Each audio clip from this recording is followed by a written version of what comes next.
Welcome to Between Two Chairs, Demystifying Commercial Real Estate, the podcast that brings you the latest insights and trends on the South Florida commercial real estate market, with your hosts, Fernando Arencibia Jr. and Jennifer Woolman. In each episode, we dive into the world of commercial real estate and break down complex concepts to make them accessible for everyone. Whether you're a real estate professional, a curious investor, or just interested in the South Florida market in general, Between Two Chairs is the podcast for you. So pull up a chair and join us.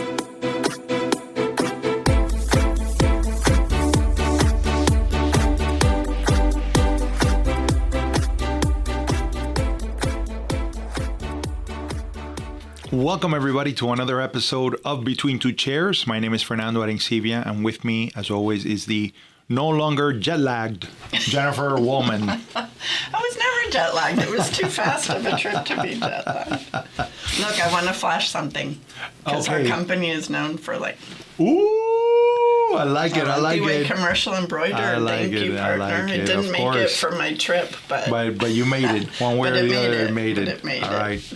So since this is an audio medium, she was just showing off a little T-shirt with the logo of our company on it, and we were all excited about it yesterday. So because it finally arrived. Because it finally arrived. Worth the wait. Yeah. Worth the wait. So recently you attended an event that was put together by the Miami Association of Realtors regarding really healthcare in South Florida. And it was wonderful because they had the CEOs of all of the major, hospitals and providers in the area. And, it must have been extremely impactful. And today we thought we'd kind of break down some information about what's happening in the commercial real estate side that is specific to medical and medical use. So, take it away, partner. Yeah, so it was a great event. It was put on by the Miami Association of Realtors Commercial. And as you said, Ana Lopez Blaques was there. She's the CEO of Baptist Health. Carlos Migoya, Jackson Health System. Shane Strum, President and CEO of Broward Health. Jeff Freinmark, he's President and CEO of the Miami Jewish Health. So all of the major players, and obviously Jackson/UM Health were kind of both represented. UM Health didn't have a representative there, but because of the affiliation with Jackson, they went over some of what's going on with Jackson and UM. So super interesting. I thought it was very, very timely given what we're seeing in South Florida, but probably pretty much everywhere around the country, which is that hospitals and 24-hour clinics and everything are popping up everywhere. They're popping up in retail spaces. They're no longer just hospital areas and then doctors around them, right? So super, super timely. And the insights as to why all of the hospitals are doing that is, especially down here, everyone can relate to, were super interesting. And one of the main things was traffic and travel time, right? So, recently Jackson opened a micro hospital in Doral off of the 826. And he's like, if you think about it, it's not that far, right? You just take the 836 straight towards downtown and there's Jackson's main hospital and medical campus. He goes, but trying to travel that distance during rush hour, forget it, right? So they're trying to be where the people not only, live, but also close to where they work so that they can maximize the services that they provide and the flexibility for people seeking healthcare, near our office. So the Jackson offshoot is close to our office, and then literally across the street in Caddy Corner, I don't know if you noticed, but they just opened a Baptist cancer care in what is predominantly, there is office space, and this is obviously office, but it's predominantly warehouse area. So that's super fascinating. And then we've seen for several years now the urgent care centers, Baptist Urgent Care, Miami Children's, or Nicholas Children's urgent cares opening up in retail centers. So it was interesting because a lot of the people that went thought that the reason for all of these hospitals opening up satellite offices was because of the population growth. And they said not necessarily, because depending on how the population grows, they wouldn't have to expand as many and as specialized as they are. But a lot of it had to do with traffic and flexibility, and also insurance. Insurers are requesting and requiring and demanding more quick turnaround in and out, no long stays, and hyper-specific, right? So if you go in for this, you only get tested for this. We're not going to do a wide range. So in response to that, they said, look, it's really expensive to build a huge hospital. So, and you need a lot of land and everything else. And the huge hospitals were really to have a place for everything inside and for longer stays, et cetera. But now, based on all of those factors that I mentioned earlier, they're going, to these more localized, super specific areas. And you and I have done leases recently with not only these hospitals. We did a really nice lease for Broward Health up in Broward, and you've done some for some of these, some of the 24-hour healthcare systems, and we're just seeing a lot of options coming out in healthcare. Yeah, and it's not only obviously that you have these big hospitals that are looking to have these, you could call them outreach centers, but really they're urgent care. But it's really about the consumer expectation, right, of the service that is provided and how efficient you can do those things. There are still things that haven't really clicked for them. Like, for example, sometimes you go to an urgent care and you get taken care of, but they need you to, or they want you to do some sort of imaging, and they don't have the machine. So now they send you to the hospital, but now you have to restart the whole process again, which is incredibly frustrating to the insurance companies, because now you're basically billing them twice for the intake at the urgent care center and then the intake at the hospital. I wonder if there was any conversation about modernizing their system so there's more of that communication, that someone who goes to urgent care, they need something else, then they can go to the hospital and not have to go through the entire process. Yeah, so first of all, they talked about micro hospitals that they're building, which is like, maybe they have 20 beds, emergency services, and an operating room. Wow. And those micro hospitals are between 10 and 20,000 square feet versus 200,000 square feet for a full-blown hospital. And they consider that what Jackson did in Doral, they consider that a micro hospital? Correct. But it's a little bigger than 20,000 square feet. I mean, correct. With the design, right? I think so. But it's also, remember, it's that elevated structure with the parking and it's a beautiful design. It's a very interesting design. It's a small lot. If you look at the lot in itself, it's small. So in terms of what you're saying, that's why they're trying to do, like, I went to a Baptist diagnostic center over by the Falls, and they had everything in there. So you go in there for the diagnostic services that you need, whether it's a mammogram or an ultrasound or whatever, and they had all of the system, and it was in a retail center. For sure. And then, another time, you go into an urgent care center, and the urgent care had the ability to do x-rays, but if you had wanted anything else, they would have sent you down the street, not to the hospital, but to this diagnostic center over by the Falls. So that is one thing. In terms of coordinating everything, what they're trying to do is that has more to do with patient records, and they're trying to get on, and I think he said it's a national system where all medical records are going to be fed. So regardless, every year I change healthcare insurance, right? So every year I'm changing that. Sometimes my doctor's on the new plan, sometimes they're not, and I'm constantly having to go through and get records, and it's like, just get the records, right? There should be a centralized place. This is where I go. This is my hospital. This is where I get my tests. Just go get them. Yeah. So they're working on that, and they think that is going to help a lot. And let's see, I was trying to see, because they did talk about that. Would be amazing, because what I noticed really interesting is not only are the hospitals doing, they're moving towards this level of care, right? That is where you really have a lot of more options than just to, used to be that if you were sick, there was only one place to go to, you would go to the hospital, you would go to your doctor. You really didn't have these urgent care centers. You didn't really have this service. But there are other aspects of healthcare that have popped up. There are other companies that are doing sort of preventive care. And they have a system where it's a lot more automated, where you don't wait in waiting rooms for hours, and those things. So I think that there is also a level of competition where private equity has come in to say we could do healthcare better, especially non-emergency healthcare. Correct. And what they're trying to do with that non-emergency healthcare is also bring in tech to make it faster. So you check in online, you do all of your pre-qual online, and then as soon as you walk in, you're ready for your appointment. They're like, you're here, we just need your ID, your credit card, your insurance card, and your credit card. And then you go straight to that. And I did experience that, and it was super, super nice, where I went somewhere and they had me check in. I'm like, why are they doing this? Because before, every time you would fill out the stuff online, then a nurse would call to verify the stuff. And then, so you would have like 3 check-ins, and then you'd get to your appointment and they would check you in.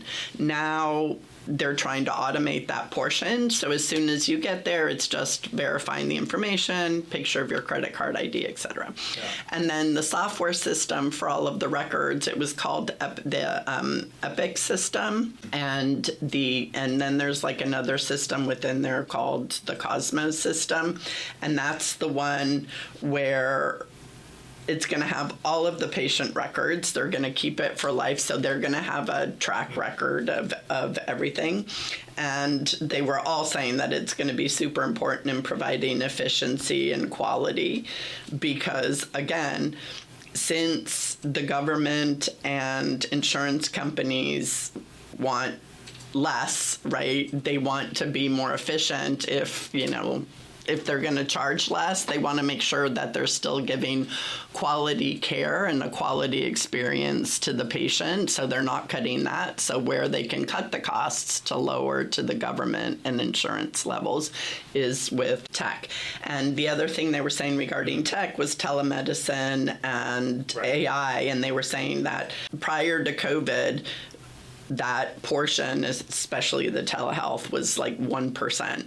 And then obviously during COVID, it went up to about 38%. Wow. And it's dipped back down, but they're still using it increasingly, again, going back to the tech and the efficiency for like follow-up calls and everything, where you don't have to go in necessarily into an office and try to schedule with a doctor. You might be scheduling with a physician's assistant, and you're on a Zoom call and they're just reading you the records, reading you the results and seeing if you have any questions. Yeah, so. and it's got to be still in the double digits, the usability, right? Because it went from 1% to 38, but it still has to be relatively high. And it's funny that you mentioned that, because I had blood work done this morning. Everything I did through an app. The appointment, when I went in and checked in, my only interaction with a human being was when they were ready to draw my blood.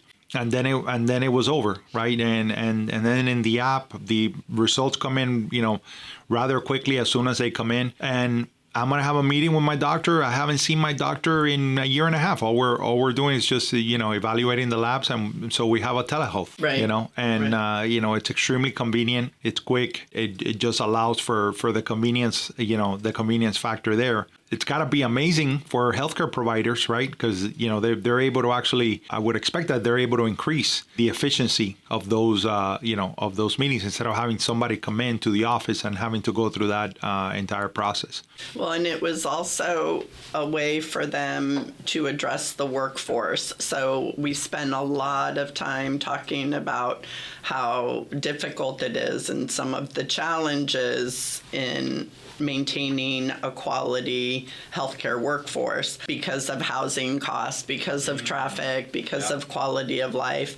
And I don't know if you remember or you recall, but fairly recently there was an announcement where Jackson Health is partnering with, I believe it's the Related Group, to build 3 towers, 2,500 units on their property in the health district. And he mentioned, that not including that Jackson not including the VA hospital in that area, they have 15,000 workers that make between 40 and 120K. And 150 new residents come in there through the teaching hospital, and they can't afford, and residents, I mean doctor residents, obviously not people living here, but and they can't afford it here. So that was their solution, is like, look, let's get the land in our area, in our campus, in our campus, and that this whole healthcare district that we have will become more than just healthcare. It'll be a live workplace, right? I think it's going to be a blueprint that has been discussed for a long time, but we haven't seen a lot of iterations of it. Hopefully it is extremely successful, because, I was just in a housing symposium not too long ago, and part of the conversation was, what do you do with public lands, public-owned lands? And for example, Dade County Public Schools owns a lot of land, right? And a few years ago, there was conversation about building housing for teachers in school land, and that kind of just fizzled out. I think that was a conversation prior to COVID, and then everybody just kind of redirected their attention to what was happening in the moment. However, that card has to be on the table. Correct. Right, especially to address, the affordability of that housing. I wonder, interestingly, usually the infrastructure of hospitals, they're a bunker. They're built to deal with power outages and deal with storms, all those things. Do they increasingly have more of that requirement for urgent care centers in our retail, shopping centers? I mean, I know one of the things I notice is, once they're there, they never move, right? They're going to be tenants for a very, very long time. But in a few of the centers that I visit or that I drive by, I notice that when the adjacent property, adjacent unit becomes vacant, they usually occupy it. And to your point about your experience, then they usually becomes an imaging center right next to the urgent care. Correct. And sometimes that gives them the ability to go, okay, we're going to go next door and do the imaging and things like that. So, did they speak a little bit about their power requirements and things of that nature? They spoke about resiliency overall, and they said, look, the older properties are a lot harder and way more expensive to retrofit. Yeah. And those include things like a shopping center, right? So those are places that they have that aren't necessarily going to withstand a major hurricane. They'll withstand, maybe up to a 3. But then like Ryder and all of the new trauma, so Ryder Trauma Center and all of the other trauma centers are all Cat 5 facilities. They were talking about how difficult it is when you have something like a Cat 5, because you need to have 3 teams, right? 2 are actually in the Cat 5 facility, so they're actually in the trauma center for the whole time of the storm, right? Wow. And then they have a C team that is nearby on standby, and they come in post-storm. So they said just the logistics of managing that is kind of crazy. Yep. But that, Miami-Dade emergency and Broward emergency really come in and help. So when there is a big storm, because there are so many people who are dependent on machines like oxygen and stuff to breathe and to live, right, they might be home care, right? They might be living at home with those, that the emergency departments come in with a plan to figure out what they're going to do to if for some reason, there's a storm on the forefront where they're going to take them, how they're going to get them there, etc. But everything that they're building new that's not a lease, they're making more resilient. That's incredibly interesting. I mean, look, occupancy levels are all-time high in all 3 counties. Here in South Florida, you have a very low vacancy rate. Rent growth, especially in high-quality spaces, even those that are, you would consider Class B or Class C, they continue to have moderate but steady rent increases. The newer and well-located facilities, of course, are doing extremely well. Development remains selective, so that's the other thing. You have limited new supply, which is why we're going to see some more of these conversions. There are high constructions and regulatory costs to that TI or when you're building, brand new. But I think what investors love the most is you have these long leases. It's very specialized. Again, you have the tenancy for a very long time and a very quality tenant. And of course, if you could be in close proximity to the hospital, have great accessibility, great demographics surrounding time. And, I found that interesting, that comment that was made about, well, it's not really keeping up with population growth, but it's about those that we are connecting to. So it may not be necessarily traffic patterns make a big difference. How quickly can we get the people that are going to use our services to and from, becomes increasingly important. So, and I will say also for people that maybe you're looking at a shopping center to acquire and you're thinking, well, I'm going to have this big space coming up and I would love to have that as a medical use. That's the other thing. Not all office spaces or retail spaces are convertible to medical use. That's an important component, which is, again, feeds into the scarcity of really good, medical space. Well, and all 3 of them said that, look, they all have their real estate departments, so don't think you're going to go and represent them, as them being necessarily your client. They have their real estate departments and they have very specific criteria for what they're looking for and where.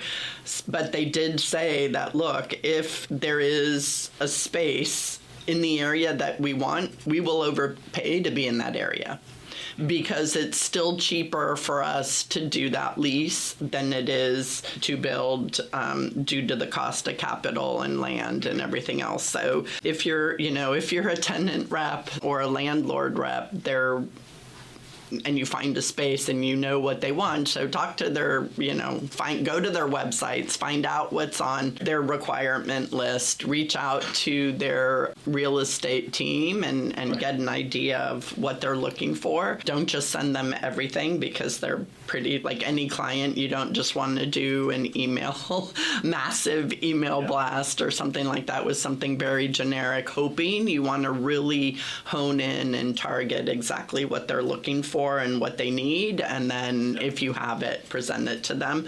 And they do move pretty quickly. Sean was saying that with Broward Health, there were 2 PPP hospitals going up, so that's a public-private partnership that were going up. They own the land, but somebody else is building the real estate. And then Baptist also is building. They span 4 counties, and they're building a new hospital in Broward. They have separate specialized outpatient centers, as we discussed. And something that was fascinating to me was that between Jackson Health and just in our downtown health district, they have over 9 million square feet between the 2 of them. And that is growing, right, based on now with the residential and everything. Yeah. The other thing that was interesting, and this is where you get into the very specific, not so much the specific tests and diagnostics, but the specific disease, right? So,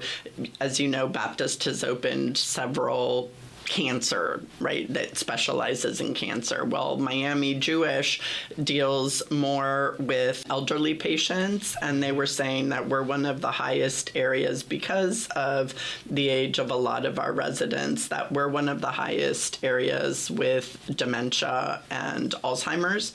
So they're creating facilities to help care for those people and to help provide support for caregivers, etc.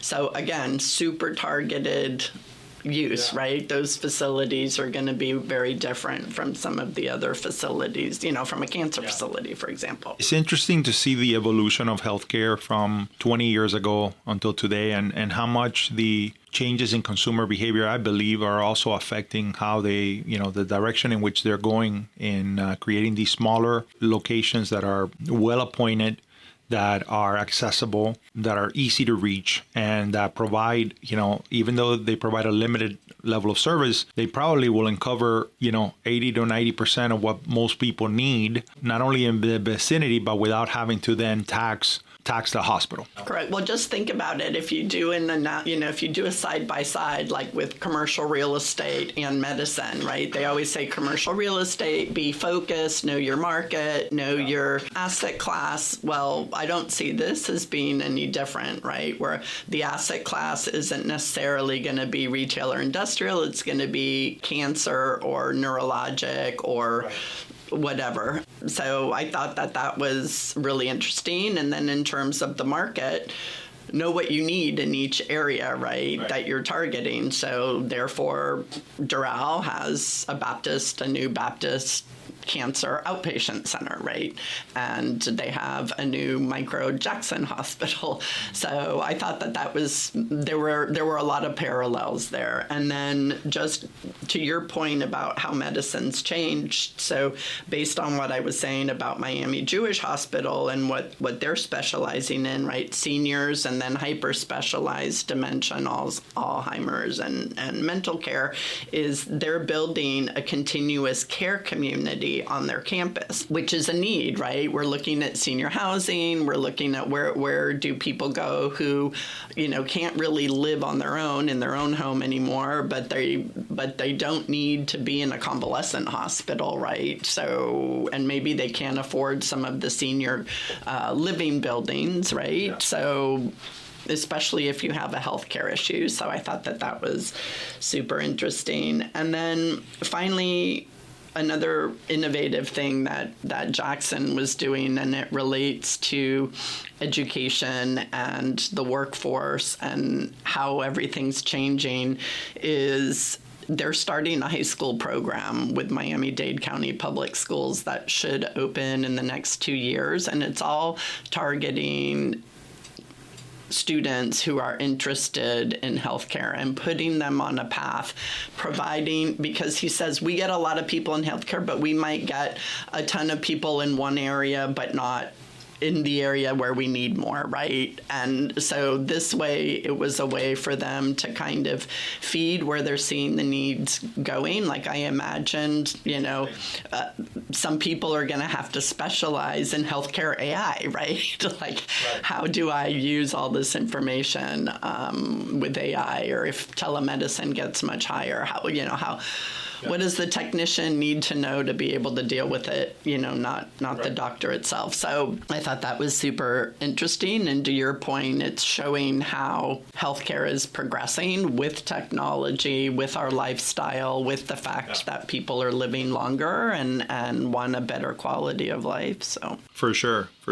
Well, it remains to be, again, very competitive in the marketplace and very much in demand. And we'll continue to have for the foreseeable future, a very, very healthy, robust commercial market on the medical space and the medical use. Absolutely. No, it was great to have. I thought it was amazing to have an event where they put together all these CEOs and have a really good conversation about everything that had to do with healthcare. And another similarity, even though they're with real estate brokers in the CRE space, even though they're competitors, they share a lot of information. They work together on a lot of the bigger overall issues like affordability and, record keeping and all that kind of stuff. So I thought that was really, just kind of one of those moments where they're not so different from commercial real estate brokers.